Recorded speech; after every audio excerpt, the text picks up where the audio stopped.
Pradeep sir, ये बताइए Cupid को लेकर जो सवाल आ रहा है, लगातार कई दर्शक क्यूपिड को लेकर सवाल पूछ रहे हैं, राय जानना चाह रहे हैं सर आपसे। प्लीज बताइए क्या किया जाए, कोई मौका है और ऑलरेडी जो बाइंग पोजीशन में वो क्या करे सर आपके लिए क्यूपिड, मतलब हमेशा इसको लेकर आपसे सवाल पूछा जाता है। नो डाउट आपने शायद एक दो बार रिकमेंड किया, दर्शक ने प्रॉफिट बुक भी किया, अच्छा प्रॉफिट भी कमाया, इसीलिए शायद सर क्यूपिड को लेकर आपसे तो सवाल हर शो में पूछा गया है।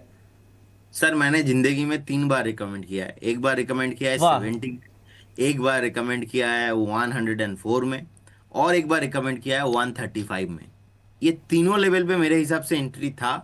हमने एंट्री करवाया, ठोक के बताया एकदम सर बाई करके चलो, यहाँ से आपको अच्छा मुनाफा क्यूपिड में बनते हुए दिखाई देंगे। क्योंकि जिस तरीके से क्यूपिड का मैनेजमेंट का गाइडेंस, आप उसके साथ साथ देखिए, ओनली मैनेजमेंट गाइडेंस दे रहा है, अगर रिजल्ट को अचीव नहीं कर पाएंगे तो कैसे होगा। उसके साथ साथ रिजल्ट भी अचीव किया है लास्ट बहुत बार। सो क्यूपिड हमने रिसेंटली 280 एंड 320 का टारगेट भी बताया था, और 280 तो अचीव हो गया है। Again 320 on the way. अगर 320 के आसपास आ जाती है तो फिर से एक बार हम रिव्यू करेंगे और टारगेट को इंक्रीज करेंगे। लेकिन जिस तरीके से स्टॉक चल रहा है, मुझे लगता है कि बिल्कुल आपको बने रहना चाहिए, कोई प्रॉब्लम नहीं है। 320 ऑन द वे, बहुत जल्दी 320 एंड अबव आपको आते हुए दिखाई देंगे। बहुत जल्द 320 के पार क्यूपिड जाता हुआ दिखाई देगा, तो इसको आप लोग जरूर ट्रैक कीजिए।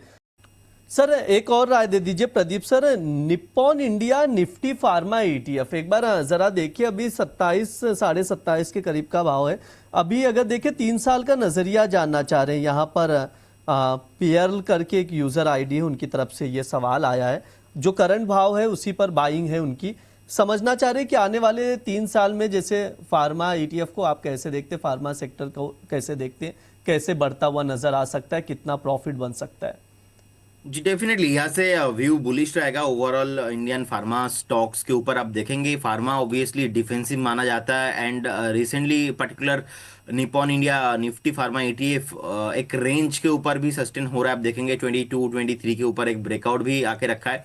अच्छा खासा कंसोलिडेशन हुआ था सिंस सितंबर 2024। आप देखेंगे उस टाइम पे 23, और अभी रिसेंट जो ब्रेकआउट आया अप्रैल 20 के आसपास, यहाँ पे 24 25 के रेंज के आसपास, तो अभी 27 है।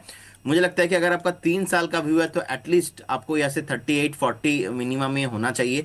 सो बिल्कुल अभी भी हम बाई करके जा सकते हैं, बहुत बढ़िया अप ट्रेंड में है। और मार्केट में इतना प्रॉब्लम्स हुआ, लेकिन देखिए फार्मा कंपनीज कहीं ना कहीं अपने स्ट्रेंथ मेंटेन करके रख रहे हैं, तो होल्ड करने का ही सलाह रहेगा, बने रहिए, कोई प्रॉब्लम नहीं है। फ्रेश बाई भी करके जा सकते हैं। इसमें एक स्टॉप लॉस आपको यहाँ पे 22 के आसपास मेंटेन करके चलना चाहिए। फ्रेश बाइंग भी कर सकते हैं, 22 का स्टॉप लॉस लगाइए और बने रहिए लंबी अवधि के नजरिए से। यहाँ पर ये ईटीएफ बेटर लग रहा है, फार्मा जो निफ्टी फार्मा ईटीएफ है, तो इसको आप लोग देखकर चल सकते हैं निप्पॉन इंडिया का।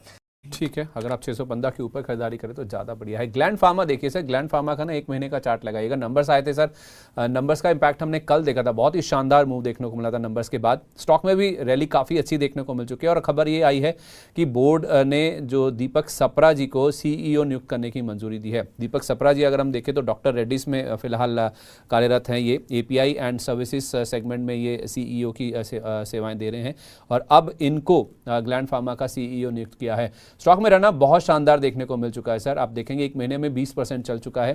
क्या और अपसाइड यहां से है, जिस तरह का न्यूज़ फ्लो है, नंबर्स और सारी जो खबरें आ रही हैं उसके आधार पर?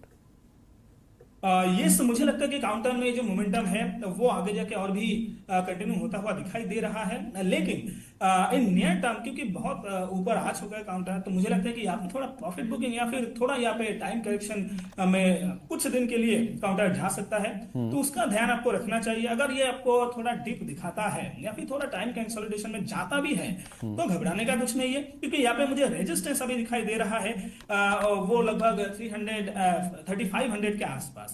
तो एटलीस्ट वहां तक तो काउंटर पहुंचेगा, तो हो सकता है कि यहाँ पे थोड़ा प्रॉफिट बुकिंग आपको आता हुआ दिखाई दे। और अगर ये थोड़ा डिप में अगर आपको मिलता है तो वो भी एक अच्छा मौका होगा पिरामिडिंग का। तो आप 3500 का टारगेट के लिए आप बिल्कुल यहाँ पे बने रह सकते हो। अगर काउंटर इस लेवल को सस्टेन करता है तो फिर ऑल टाइम हाई भी काउंटर में पॉसिबल है। और पूरा फार्मा काउंटर आप देखेंगे ये कंसिस्टेंट परफॉर्मर भी रहा है और फार्मा में मोमेंटम भी है, तो इसलिए ये काउंटर उसके लिए टेलविन भी हो जाएगा, क्योंकि फार्मा सेक्टर अभी रैली पे है, मोमेंटम पे है। देखिए दूसरा काउंटर है इनोवा कैपटैप, 1040 के आसपास आपको मिल जाएगा। इसको भी आप जितना यहाँ पे लेंगे या 1000 रुपए के आसपास इसको ऐड करेंगे, 850 के स्टॉप लॉस के साथ होल्ड करके चलिए और टारगेट रखेंगे 1300 का। ये पहला टारगेट है, 1300 के ऊपर लेवल और भी आगे देखने को मिल सकते हैं, पर अभी के लिए आप 1300, स्टॉप लॉस 850।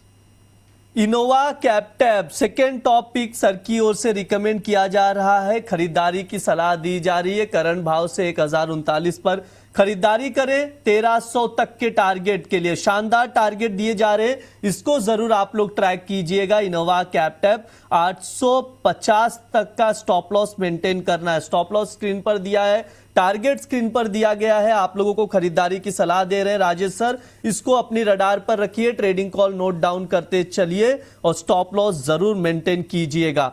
सर जल्दी से कोई नया नाम जो आप मोमेंटम वाला रिकमेंड करना चाहेंगे आज? जी, मोमेंटम से अच्छा मैं आपको ये रिकमेंड करना चाहूंगा, एक काउंटर है ऑरोबिंदो फार्मा।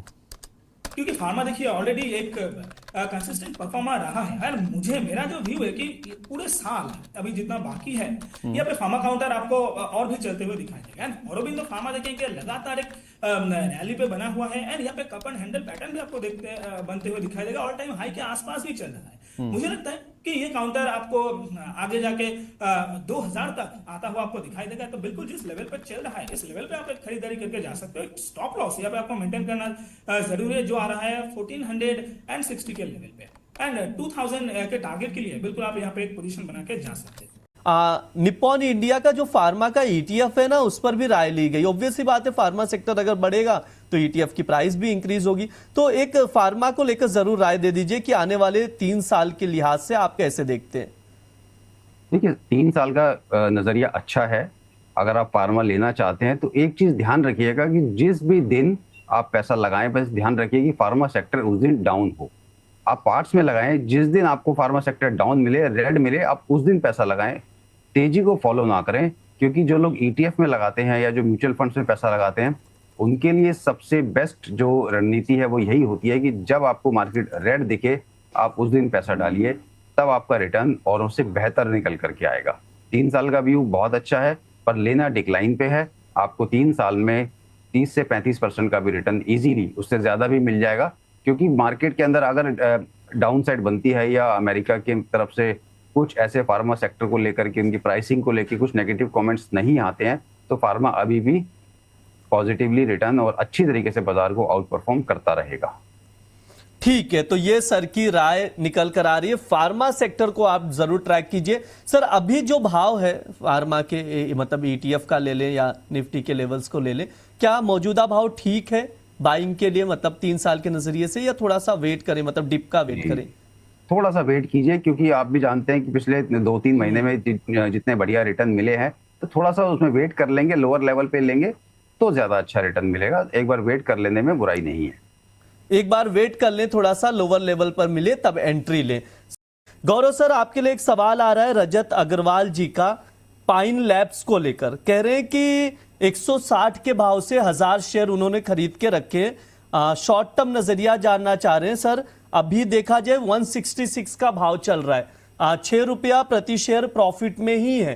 पूछ रहे शॉर्ट टर्म नजरिया क्या रहेगा, बने रहें, क्या लेवल्स ले सकते हैं, कहां तक का टारगेट रख सकते हैं, क्या स्टॉप लॉस मेंटेन करना चाहिए? ब्रिज जी, देखिए पाइन लैब का शेयर मैंने पिछले सेशन में एक हॉट पिक में सजेस्ट किया हुआ था, 150 के लेवल के आसपास मैंने सजेस्ट किया हुआ था। टारगेट भी मैंने बता दिए थे 184, एंड दूसरा टारगेट था 204। तो जब से मैंने सजेस्ट किया हुआ था तब से एक दिन ये 10% अप था, अगले दिन 6% अप था, तो अच्छा खासा अप मूव स्टॉक ने दिखा दिया है। तो आप पहला टारगेट 184 का वेट कर लीजिए, दूसरा इससे ऊपर अगर ब्रेकआउट आता है, सस्टेन करता है, तो 204 का आप वेट कर लीजिए। यहाँ पर मैं प्रॉफिट बुकिंग की सलाह दूंगा, तो आप इसमें बने रह सकते हैं। निचले लेवल पर अभी अगर आप स्टॉप लॉस ट्रेल करना चाहते हैं तो 158 का एक स्टॉप लॉस आप मेंटेन करके चले। ठीक है, ये सर की राय है, तो पाइन लैब्स को आप लोग ट्रैक कीजिएगा। सर कुछ ब्लॉक डील्स का सिलसिला शुरू हो गया है बाजार में। आप देखेंगे जैसे ही बाजार में थोड़ा सा मोमेंटम अच्छा बना, डीआईएस की तरफ से लिक्विडिटी तो है ही है, रिटेल भी बड़े मात्रा में पार्टिसिपेट कर रहे हैं, एफआईज भी धीरे धीरे से ही वापस आ रहे हैं। तो कल भी ब्लॉक डील हुई थी, आज अगर आप देखेंगे तो थायरोकेयर में ब्लॉक डील हुई है, अर्बन कंपनी में ब्लॉक डील हुई है। सर ये जो ब्लॉक डील वाले स्टॉक्स हैं, थायरोकेयर में कुछ 8.25% इक्विटी का सौदा हुआ, अर्बन कंपनी में 2% की इक्विटी का सौदा हुआ। इससे पहले भी एसबीआई म्यूचुअल फंड ने बड़ा स्टेक लिया था इस अर्बन कंपनी में जब ब्लॉक डील हुई थी। तो बड़े बड़े ब्लॉक्स हो रहे हैं सर। जिन कंपनियों में ब्लॉक डील्स हो रही हैं सर, नए निवेशक आ रहे हैं, क्या वो नया मोमेंटम लेके आ रहे हैं साथ में? देखिए, निवेशक के आने से कंपनी अच्छा करेगी, मुझे समझ नहीं आता ऐसा क्यों चलेगा। कंपनी का जो काम है हमें वहां पे फोकस करना है सर। अर्बन कंपनी पहले भी अच्छा नहीं किया जब से लिस्ट हुआ है, दुनिया बुलिश थी लेकिन कंपनी ने कुछ करके दिखाया नहीं। अब इन्वेस्टर आएंगे, इन्वेस्टर आके वो माल तो बेचने जाएंगे नहीं। जो कंपनी का जिस तरीके से परफॉर्मेंस है वो वैसे ही रहेगा, मुझे नहीं लग रहा। थायरोकेयर मुझे अच्छा लग रहा है। थायरोकेयर अगर लोअर लेवल पे आपको मिलता है, 580-90 के आसपास मिलता है, तो जरूर इसमें लॉन्ग पोजीशन बनानी चाहिए। इसका चार्ट सेटअप पॉजिटिव है।